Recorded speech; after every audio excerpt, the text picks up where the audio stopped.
Hello दोस्तों, नमस्कार। आज मैं गुरु नानक देव जी की चमत्कारिक कहानी सुनाने जा रहा हूँ। ध्यान से सुने। एक बार गुरु नानक देव जी जगत का उद्धार करते हुए एक गांव के बाहर पहुँचे। देखा वहाँ एक झोपड़ी बनी हुई थी। उस झोपड़ी में एक आदमी रहता था जिसे कुष्ठ रोग था। गांव के सारे लोग उससे नफरत करते, कोई उसके पास नहीं आता था। कभी किसी को दया आ जाती तो उसे खाने के लिए कुछ दे देते, अन्यथा भूखा ही पड़ा रहता।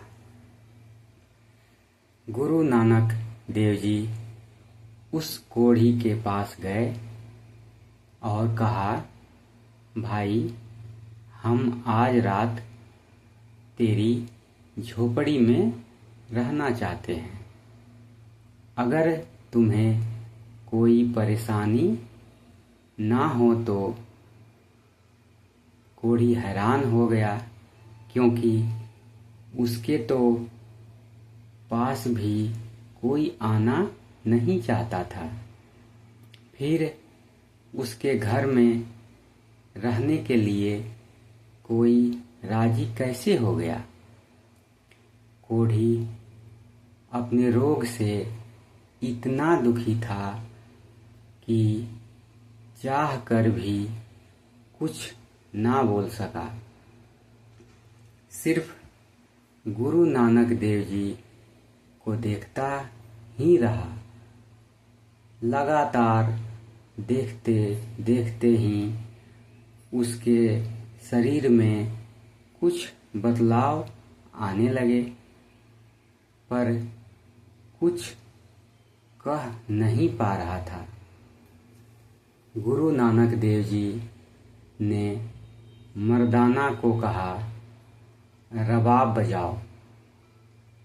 गुरु नानक देव जी ने उस झोपड़ी में बैठकर कीर्तन करना आरंभ कर दिया। कोढ़ी ध्यान से कीर्तन सुनता रहा। कीर्तन समाप्त होने पर कोढ़ी के हाथ जुड़ गए, जो ठीक से हिलते भी नहीं थे।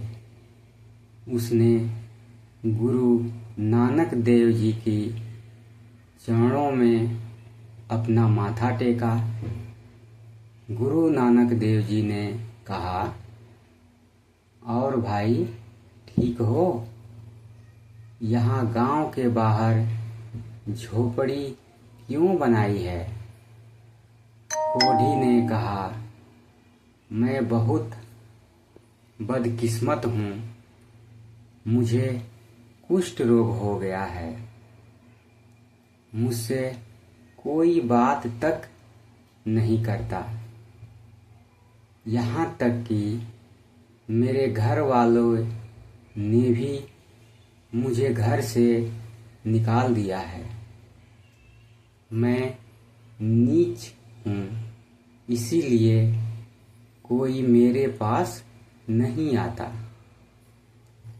उसकी बात सुनकर गुरु नानक देव जी ने कहा, नीच तो वो लोग हैं जिन्होंने तुम जैसे रोगी पर दया नहीं की और अकेला छोड़ दिया। आ मेरे पास, मैं भी तो देखूं, कहाँ है तुझे कुष्ठ रोग। जैसे ही कोढ़ी गुरु नानक देव जी के नजदीक आया तो प्रभु की ऐसी कृपा हुई कि कोढ़ी बिल्कुल ठीक हो गया। यह देख वह गुरु नानक देव जी के चरणों में गिर गया। गुरु नानक देव जी ने उसे उठाया और गले से लगाकर कहा, प्रभु का स्मरण करो और लोगों की सेवा करो। यह मनुष्य के जीवन का मुख्य कार्य है। धन्यवाद दोस्तों। ये छोटी सी कहानी कैसी लगी? अगर अच्छी लगी तो मेरे चैनल को लाइक करें, सब्सक्राइब करें।